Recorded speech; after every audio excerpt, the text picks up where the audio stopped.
Welcome to this evening. So my name is Sophie and my lovely colleague and good friend Helen is also here tonight. We also have Rachel on the call at the moment, but I think she's disappearing in a moment. So this is the second of a series of 3 workshops focusing on cancer-related fatigue. So last week we introduced the subject, and then we talked about we talked about cardiovascular exercise and how doing some cardiovascular exercise can help in some ways to overcome cancer-related fatigue. This week we're all about strength, and next week we're going to finish up with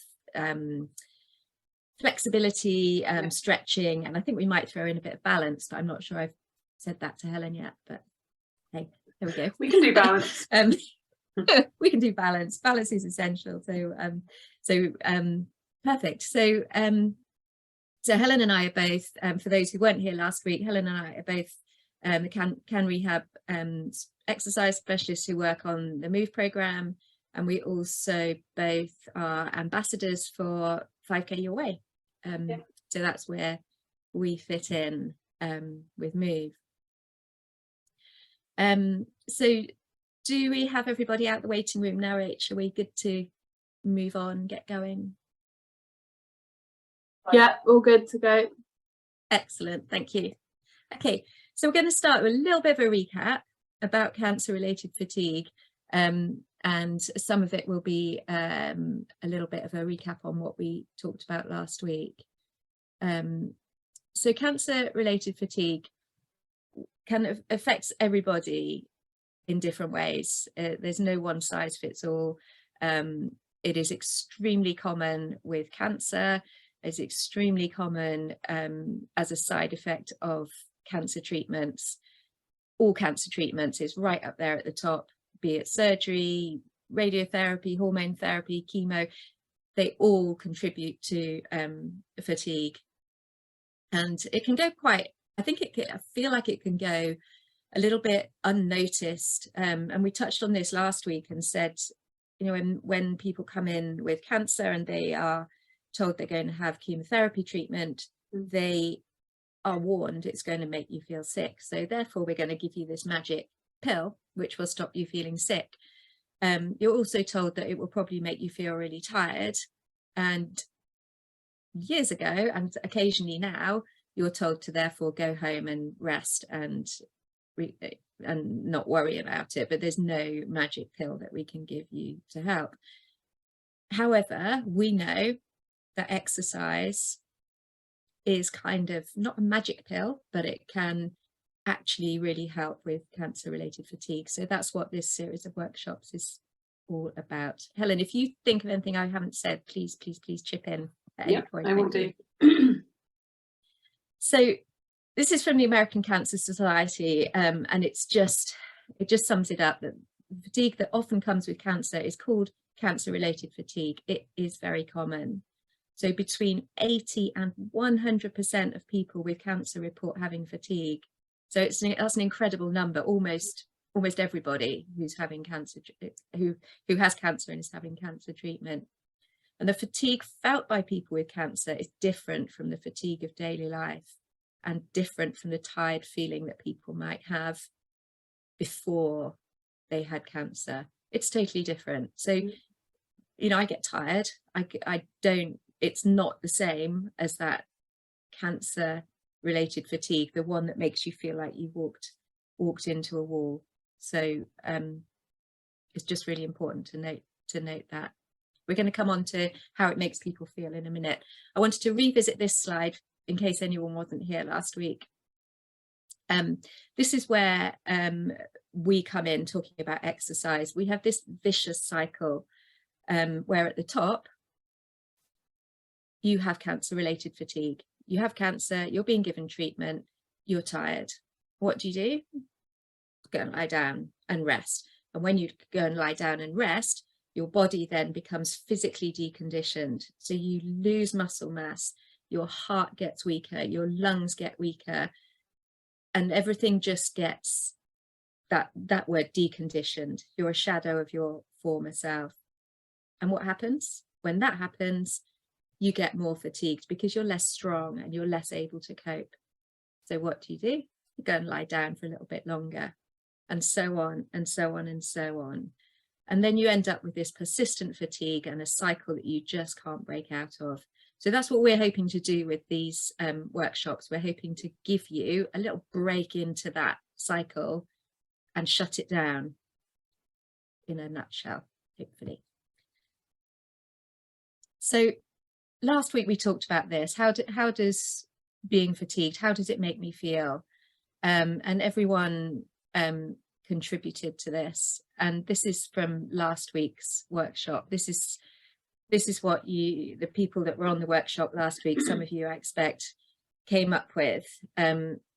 So we'll just have a quick read through, and I don't want to dwell on it because we're all about fixing it tonight, not dwelling on it.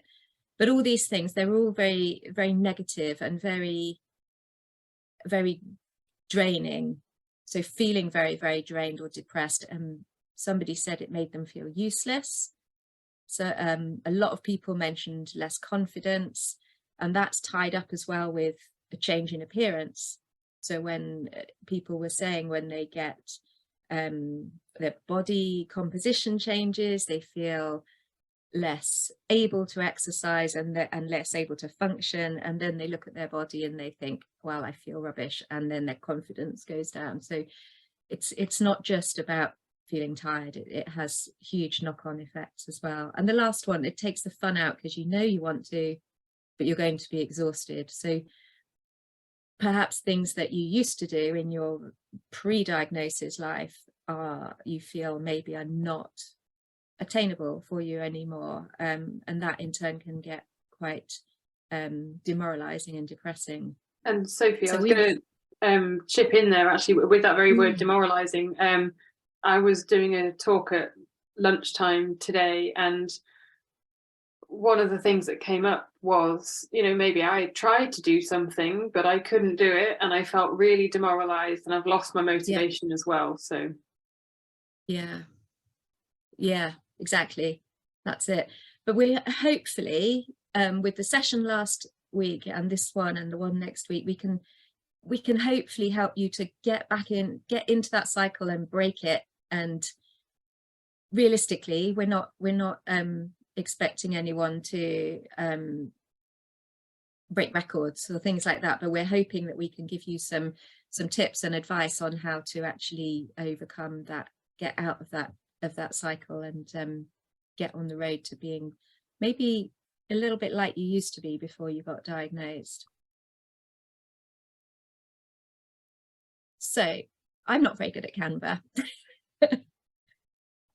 So forgive me for this slide, but what I want to get across to you is connecting the dots. So I was thinking, if I was coming to this and I wasn't an exercise professional, I would think, well, what's strength got to do with it? How is strength connected to fatigue? So on the right here, there's meant to be some arrows. So the top one, cancer and cancer treatments lead to a loss of muscle mass. Cancer is a greedy thing, and it feeds on muscle, it feeds on all the tissues in your body so that it can get bigger and stronger and more powerful. Cancer treatment's the same. They can break down muscle mass in lots of ways and make your whole body composition change. With that loss of muscle mass, you'd have another lovely arrow coming down to say that makes you feel much weaker, and therefore also can cause a loss of function. If you're feeling weaker, maybe you can't jump out of bed in the morning and run downstairs. Maybe you can't, hop out of a seat and pick up the kettle and put it on. All those things become you just become less capable of doing them. And with that comes fatigue, because you just feel tired, you feel demoralized, you feel fed up, and then you end up back in that cycle again. So with arrows in, that would be a really nice little slide. So maybe after this one, I'll get Helen to do it. And Sophie as well, that you can, yeah, you know, you've got there about loss of muscle mass. The very yeah, nature as well, often of treatment, means yeah, that you are sitting around a lot. So when you're sitting around a yeah, lot, you're not using your muscles, you're not, you know, you're not using your legs like yeah, we do, we're walking lots, da, da, da, da. So when you're not, then that also causes that loss of muscle yeah, mass. So it's, you know, it's lots of different causes kind of coming together, which build yeah, into this bigger fatigue, isn't it? yeah. And that's what cancer's wanting to do, isn't it? It's wanting to take over your body and rule you. And it's a nasty, greedy, horrible. I have a vision of it as like a big greedy monster. Anyway, that's another story. So similar slide, connecting the dots, getting stronger can lead to less fatigue. So if you look here on the right, strength exercises will lead to either stabilizing or increasing your muscle mass. It stands to reason. In some cases, this won't happen, and we do need to be realistic. If when people, sadly, when the cancer is getting the better of somebody, then you are against a really big force. So I'm not expecting anyone here, I'm not telling you that if you start doing these exercises that we're going to show you in a minute, that hey, you'll become Mr. or Mrs. Muscle Man and everything will be okay. But hopefully little gains, hopefully you will be able to at least fight a little bit of that rising tide.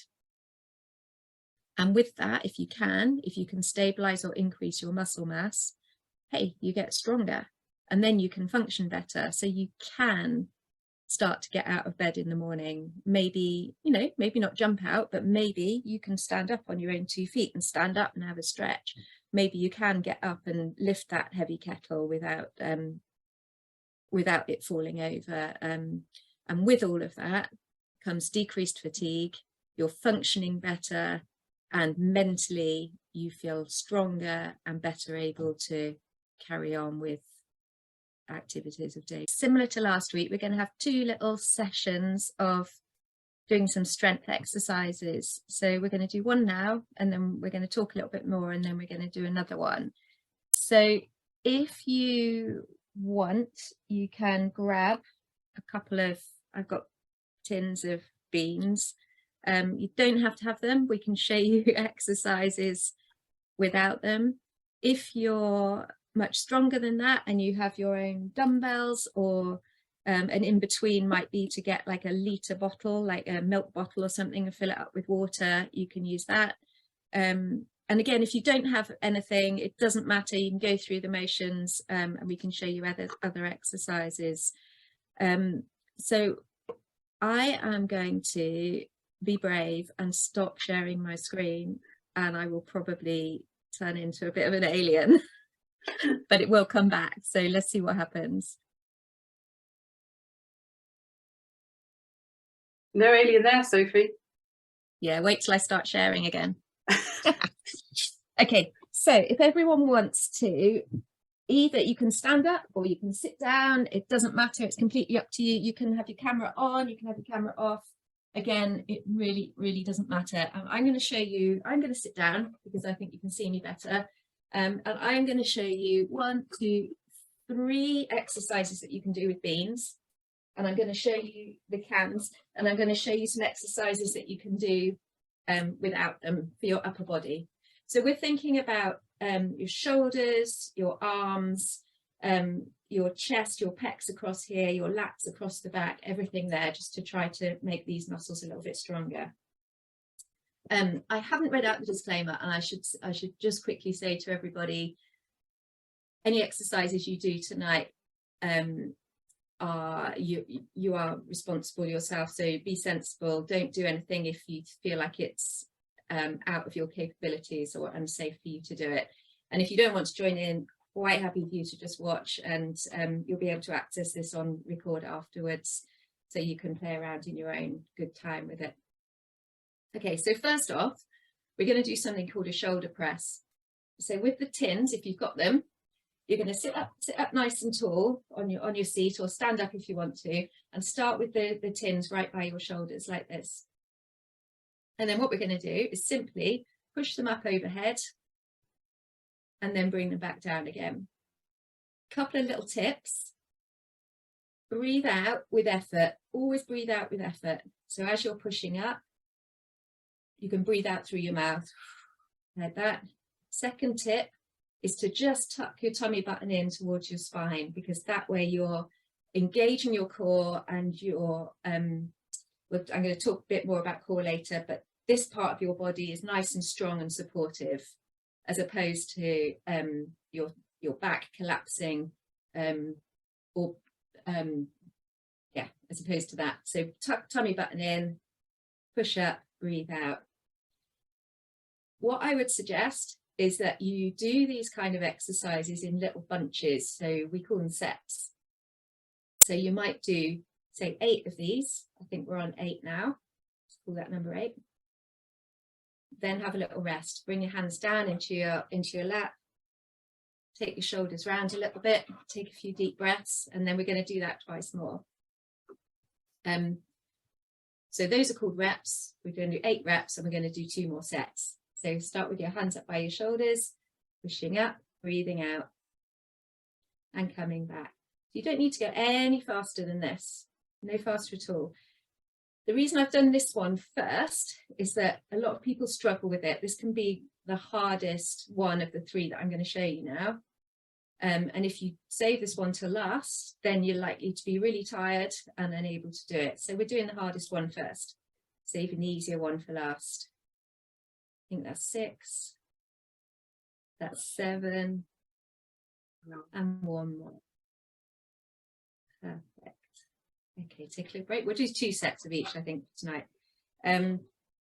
If you're feeling really, really tired, you can do it without the tins. So you could literally just going like this and coming up, just going through those motions. You're still going to start activating your muscles and building up a little bit of strength. Every time you pull your tummy button in and activate your core muscles, you're helping them to get stronger as well. Okay, second exercise, same tins, down by your side, and we're just going to bring them up and down again. So activate core, tummy button in, you're bringing those up just as high as your shoulders, so your arms are parallel with the floor.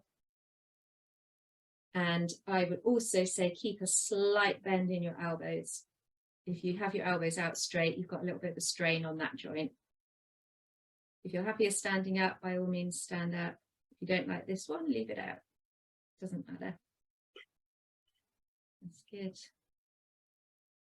Yes. Yeah. 8. What's that, sorry? I think that's 8. Oh, sorry. It's all right, I always lose count. While we're doing the second set, I'll try and talk at the same time. After Helen, count and tell me when we get up to number 8. So okay. Let's do another 8. If you are on chemotherapy, it's really important to remember that you will feel different at different times of the cycle, the chemotherapy cycle. And when you get to about day 7 to 10, you are likely to feel in that dark, not necessarily dark, but in that pit of tiredness, possibly sickness, and then you'll start to come up again. So when you're in that period of time, one more, Sophie. One more? Yeah, that's it. Called the nadir, or the low point. Give yourself a break. Don't say, I've got to do my shoulder presses, I've got to do these are called lateral raises, I've got to do them. You don't have to do them. Give yourself a break and just think, next week I will feel a little bit better and I will try to do them. So maybe this week I'll do something else. Maybe I'll just go for a gentle walk or something. Okay, last exercise with tins. Same start position, down by your side, and you're bending at the elbows and bringing them up. So this one's possibly the easiest of the 3. Tuck your elbows in, still keep that core tucked in so you're not slumped over, and up and down you go. Really, really easy to scale this one up. So if you think this is ridiculously easy, fine, go and fill up a milk bottle, as I say, with water. If that's ridiculously easy, go and get some dumbbells from Decathlon or Sainsbury's, or I shouldn't mention names, but somewhere. And just Or on that, Phil- Sophie, Lidl and Aldi often have quite light dumbbells in the middle aisle, especially this time of year, actually. So you can often get light ones, and if not, there are, as Sophie says, you can sometimes get sets of dumbbells which are like half a kilogram, 2 kilograms, and then I think there are other ones which are more like 1 kilogram, 2 kilograms, 3 kilograms. So yeah, you can definitely get light dumbbells which are brilliant. Yeah, and if you buy, let's do one more set of those while we're talking. If you buy a pair of 1 kilogram dumbbells and you're finding them too easy, they're small enough to hold in one hand. So you could put the 2 of them in one hand and do the exercises one arm at a time. Job done. You save some money. Top tip. How many have you done? 6? Yep, so 7, and then last one. 8. Good. Okay, everyone put the tins down. I'm going to show you a very quick exercise, or a couple of exercises that you can do if you don't have any tins with you, or you just feel too fatigued. There's a couple of exercises. The first one is called angel arms. So relax your arms down by your side. Same thing, tuck your tummy button in, you're up nice and straight. And we are literally going to make angel arms. You're going to lift your arms up like this, up above your head, and then bring them down again. Easy peasy, isn't it? If you keep doing that for 30 seconds, I can almost guarantee that you will feel it in your shoulders. So those muscles are called your deltoids. They're these ones here. And you'll go up and down until you can really feel it. And if 30 seconds isn't long enough, do it for a minute. You don't have to hold anything, you just do it. And this will actually add to your flexibility as well and help you to feel a little bit more fluid, I guess. So I'm not timing this one, I'm just showing you for an example. This one's hard going, Sophie. It is hard going. It is, isn't it? Yeah. Also, the beauty of this one is that you can do it anywhere, anytime. You're sitting on your sofa, you're watching TV, the adverts come on, knock yourself out, do a few of these. I can feel that in my shoulders. Just relax and let those go a little bit. Okay, I'm going to try sharing my screen again. Talk amongst yourselves. Probably see what happens.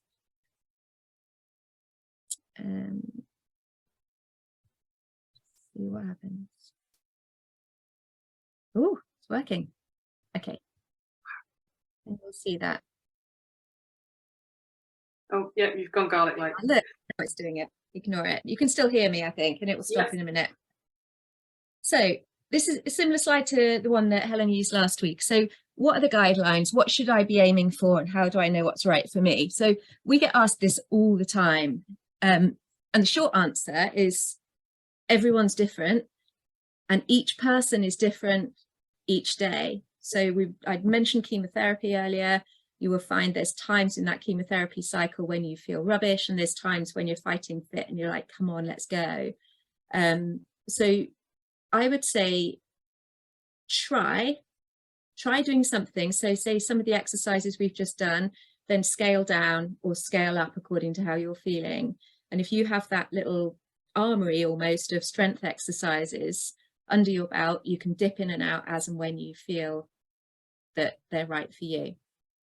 And Sophie, the other thing we said last week was about keeping track of it. So if you are keeping this just a bit of a diary about your activity, but also your fatigue, and then you know, patterns might emerge as well, or you might know, actually, that was too much last time. I need to dial it back a bit. So that can be so useful for almost having a little bit of an experiment in terms of and finding that sweet spot for you. That's a really good point. So kind of make sure you know what you did and how you feel. Yeah, that's a really good point. I mean, cancer and cancer treatments aside, if you do strength exercise, you almost always feel achy the next day. So if you're fatigued and you're undergoing cancer treatment, that's still going to happen for you. So some of you, if you've joined in with those exercises, tomorrow you might feel achy in your shoulders, and that could be it. It's not a bad thing. We'll talk about pain in a minute, but it's not a bad thing. A little bit of muscle ache is a good thing. It means that you have worked your muscles and they are now working hard to repair themselves, and they will repair themselves. And they will be stronger when they have repaired. And equally, if you don't have the soreness in your muscles, it doesn't mean that you haven't worked them. So it's, you know, it's also a good thing if you don't have that as well. Yeah, what you don't want is to wake up the next day and not be able to move and think, I overdid it. Yeah. So if that happens, don't panic. Keep a note of it, write it down, say, right, next time I'm not using tins. I'm gonna, or do it without tins, or whatever, scale it down and be kind to yourself. So I put this slide up. This is one that we had up last week as well. So government guidelines, NHS guidelines, suggest that every person, every adult should be trying to build strength on at least 2 days a week. There's no difference in the guidelines for anyone with a cancer diagnosis. I would caveat that with everything I've just said. Listen to your body. That's the best thing you can do. Listen to your body.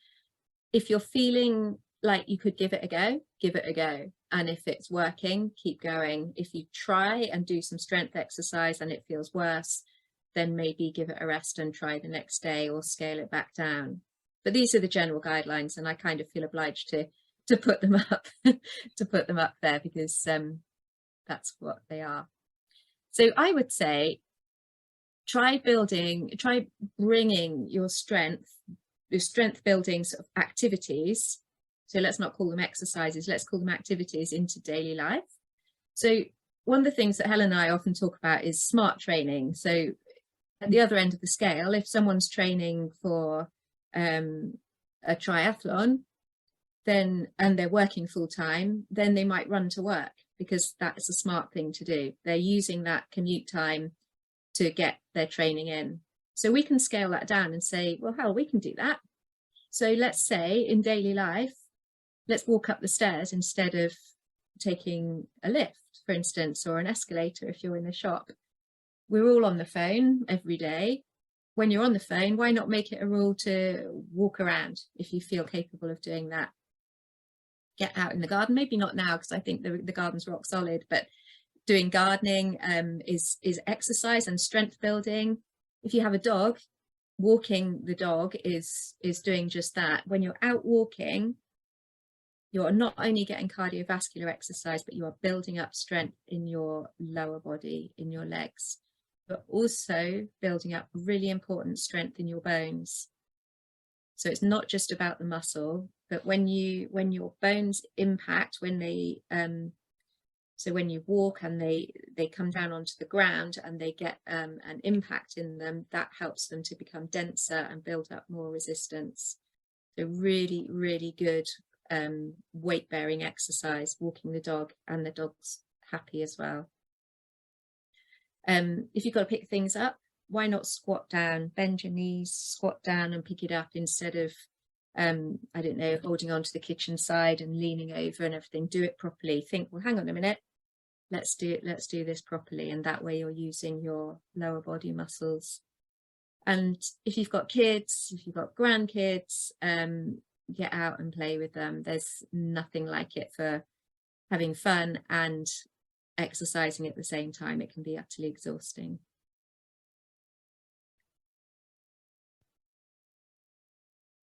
Okay, so let's do a little bit of lower body strength. So I'm going to stop sharing again.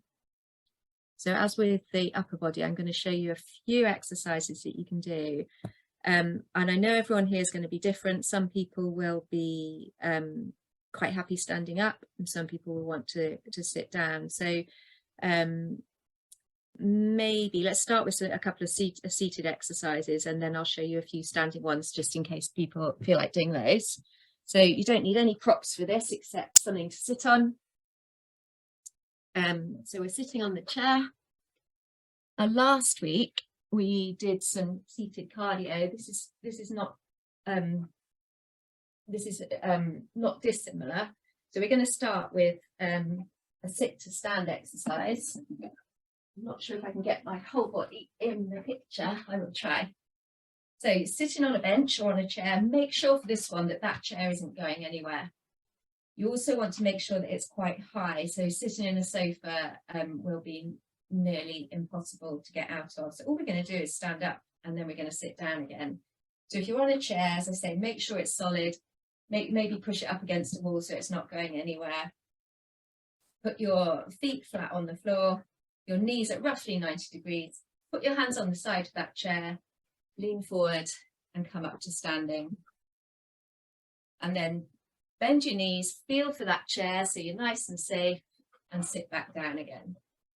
And then at your own pace, just keep having a go at that. If that is too easy for you and you're happy with the position and the safety of the chair, try it with your hands across your chest, come into a standing position and then sitting down again. Now, as with the tins of beans exercise, work in little sets and make your own numbers up. If you can do 3 of these and then you're pooped, do 3, stop, then try another 3. If you can do 10 straight off, absolutely fine. Maybe do a couple of sets of 10. So that's a good standard lower body exercise. Up and down, up and down.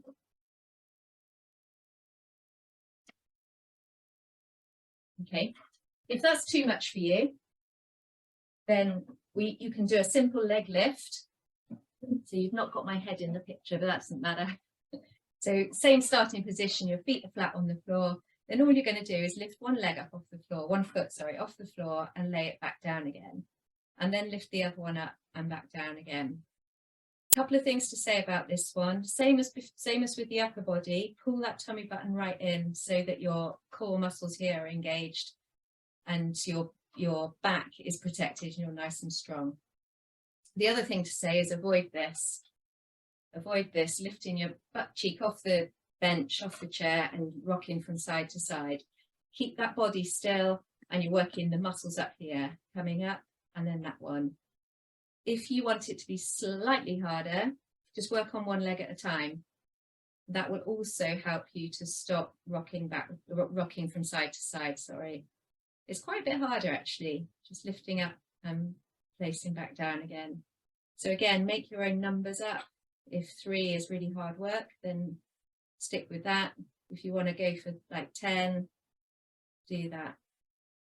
Really nice little exercise.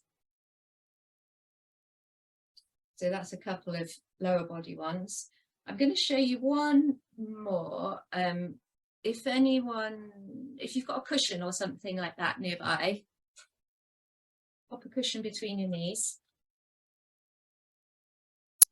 If you haven't, just go through, if you haven't got a cushion, you can just put your hands there like that on the inside of your knees. What we're going to do is squeeze this cushion. So we're going to squeeze the knees together and then back again. So squeezing them and back out again. And you will feel your muscles on the inside of your thighs working really, really hard. And as you get tired, you might find that your body starts to collapse a little bit. Maybe your back says, oh, I'm really tired, and you start leaning over. Pull that tummy button in, bring your shoulders back and down, and keep that lovely straight up posture. So again, work in sets. If 3 is enough, stop at 3. If you think you can do more, then do that. All good. So those exercises, working your lower body, we've worked your quads here, we've worked glutes, we've worked the inside of your quads. We've also thrown in a little bit of coordination as well, standing up, sitting down. So all of that will help to build up, to change your body composition and hopefully counter some of the fatigue you're feeling. I wanted to just do one little core exercise with you. So I talked a lot there about the core muscles, which are deep inside your body. They're the ones that hold you up straight and stop you collapsing. They're super, super important in daily life, in doing all the activities you need to do. They stop you from leaning over like this, and getting an injury. So what I want you to do is, sitting up nice and tall, is just think about that tummy button, because that is going to lead this exercise. And all I want you to do is bring it in. So as you breathe out, I want you to bring that tummy button in towards your spine. So imagine it's squeezing like that. So the space between your tummy button and your spine is closing up. Breathe out, breathe out, breathe out, and then breathe in and let it come back again. If you want, pop your hand on that tummy and feel it go in and out. So breathing out, tummy button in. Breathing in, let that tummy button come back out as your abdominal cavity and your lungs fill up with air. Breathing out again. And breathing in again, let that come out. Let's do 2 more like that. Do this in your own time as well, because if you breathe deeply and you haven't been breathing deeply for a while, you can get a little bit lightheaded. So go gently. And then back out. And 1 more in your own time. These exercises are also particularly good for anyone with a stoma, because they really help to build up these muscles around here.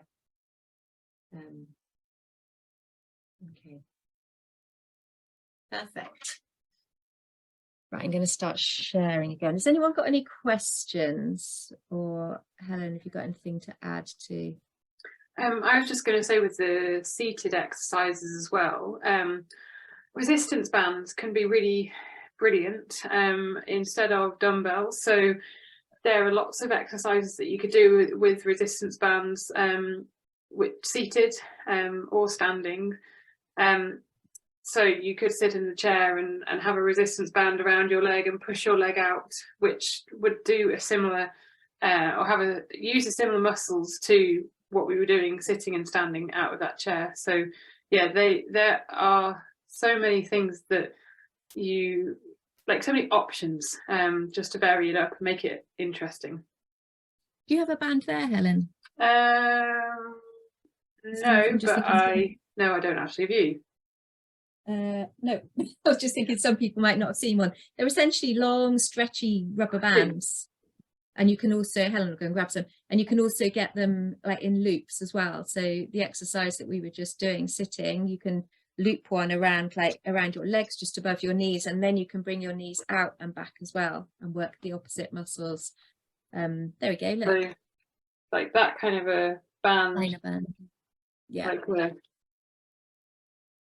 sometimes physios might give you one, but you can get so long ones like this. So it's just like a long band, and you can do, it sounds quite strong, but you can do lots of different exercises with it. So that's a long one. And then, as Sophie said, you can get smaller looped ones, which are quite good for your legs. But even with this one, you could tie it and loop it around. So yeah. And you can do, if you have one of those long ones, you can stand on it, and then you can do all of those upper body exercises that I showed you. This one, just hold the ends, this one even, and that one, you can do them all. Yeah, or loop it around like something solid, and you can pull on it like this to work your back that way as well. Or even again, if you're in the chair, you can use, you could loop it around the back of a chair. I'm just going to show you around my back, for example, but you could pretend that the chair behind me here, and then I'm just holding it, sorry, but then you can almost do an exercise like pushing out that way, pushing against that band. So there's loads of stuff where you could lie down doing this one as well. So pushing out chest again. Brilliant. And they're just very portable, aren't they? They're very, they're very light. You can just, yeah, move them around the house and everything. Maybe a little bit easier than a dumbbell. Yeah. Cool. Okay, so some tips for strength training. We've talked about a few of these already. Set realistic goals, really super important. Don't set yourself up to fail. Don't say, I'm going to do strength training every other day this week and I'm going to do it in the gym and I'm going to da, da, da, da. Be realistic. And then when you've achieved that, you may be hungry for more. You may think, well, I achieved that and that was okay. So next week I'm going to upgrade my tins of beans for milk bottles or something like that. Pain, exactly the same as with the cardiovascular exercise last week. If you feel pain, something's not right. So go back to your GP, your cancer team, and get it checked out. There's all sorts of reasons why it might be not right. Could be something very simple, like literally a pulled muscle or something like that. It could be something more serious. So always get it checked. A little bit of discomfort is absolutely fine. But if something hurts, then go and get it checked. Start off gently. Incorporate strength activity into daily life. So you don't have to go to the gym to do exercise, to do strength training. You can, like we said, walk the dog, go up the stairs when you, I don't know, if you've got a bathroom upstairs and one downstairs, maybe use the one upstairs instead of down, just to get those extra stairs in during the day. Rest when you need to. Again, be mindful of treatment cycles. And Sophie, on that one, just on the treatment cycles and strength, if you are on treatment, and it's important not to, like, the idea is you maintain rather than actually increase with the strength. So I don't know, if you used to go, let's just say, I don't know, you used to do, we did there, didn't we? We did eight reps. So the idea would be, don't suddenly move it up to 10 reps when you're on treatment. Just maintain those 8 reps. Yeah, that's a really good point. So going back to that conversation we had earlier where we were talking about like fighting I can't remember what I said, a rising tide. It's that if you can stay put, you are absolutely winning. You absolutely are. So don't think, oh, I'm not any stronger than I was. You are actually winning. And as we said last week, build a support network and use it. So if your friend or your neighbor says, oh my goodness, what can I do to help? Maybe say, could you maybe do some exercise with me, you know, or go for a walk, and maybe go for that walk for the cardiovascular element of it. You're also getting lower body strength. And who knows, if you fancy it, stop and do some stand up, sit down on a park bench or something like that if you feel like it. And if you've got somebody with you, you're going to feel a bit less silly doing stuff like that. I wouldn't feel silly anyway, I'd just do it, but that's me. So yeah, there's just a few little sharing, and I'm going to talk you through just a few minutes of relaxing, letting go, deep breathing, and just as a nod to the fact that sometimes that's what you need to do. It's you can't always be on the go. There's times when actually maybe not a whole power nap, but maybe just 5 minutes of you time in the middle of the day is just what you need, and it's okay to do that. So that's what we're going to do. And just before, Sophie, I was just going to say, just before we go into the relaxation, we've got one more session next week, focusing more on flexibility. So again, sign up, it's free. Same time next Thursday, 6:30 till 7:30. Sophie and I'll be back. And if there are any other questions or something crops up this week and you think, oh, I'd like to, you know, ask about that, then bring it along next week and hopefully we can answer some more questions. Yeah, please do. Okay, thanks, Helen. So I'm going to stop sharing. So completely up to you. You can switch your cameras off, you can have them on, find yourself a comfy place to sit. You can get into bed if you want, if you're in your bedroom, lie down, whatever works for you. And we're going to start just by taking a couple of nice deep breaths. So just wherever you are, just breathe in through your nose and out through your mouth. And if you want to shut your eyes, do. If you don't, that's absolutely fine. And again, another nice long breath in through your nose, out through your mouth. And wherever you are, find a way of letting something else take the weight of your head.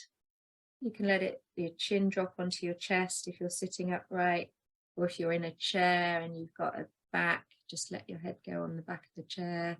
If you're lying down, just let your head just rest on the floor as if the floor is just taking that weight for you.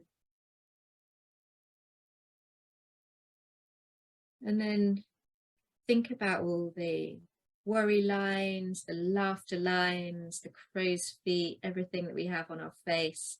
And just imagine that someone's taking their hand and they're just brushing it over your face and taking with it all those lines.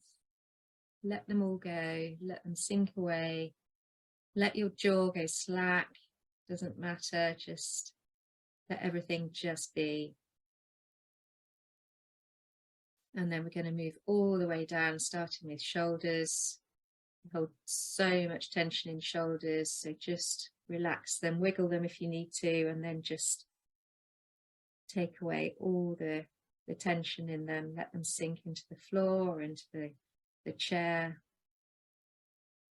And the same with your arms, all the way down to your hands. Give your fingers a little wiggle and then let them lay heavy. Let them rest heavy in your lap or on the floor, or on the chair. And then let's go back to thinking about that breathing. Try and visualize your rib cage, opening gently and closing. You're getting rid of all the old stagnant air and filling it up with nice, clean, fresh air. And then those core muscles that we worked hard earlier, we're letting those just have a bit of a break and relax. And then just feel your chair or your bed, wherever you are, just taking the weight of your legs. Wiggle your toes. And then let those be as well. And then just allow your breathing to settle in whatever way suits you. And for 2 minutes, we're going to stay exactly like that. I'm going to be quiet. I'm just going to relax.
And then just slowly start coming back to reality.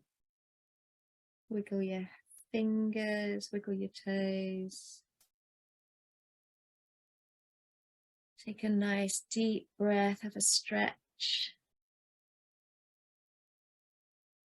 And hopefully that might just make you feel a little bit refreshed.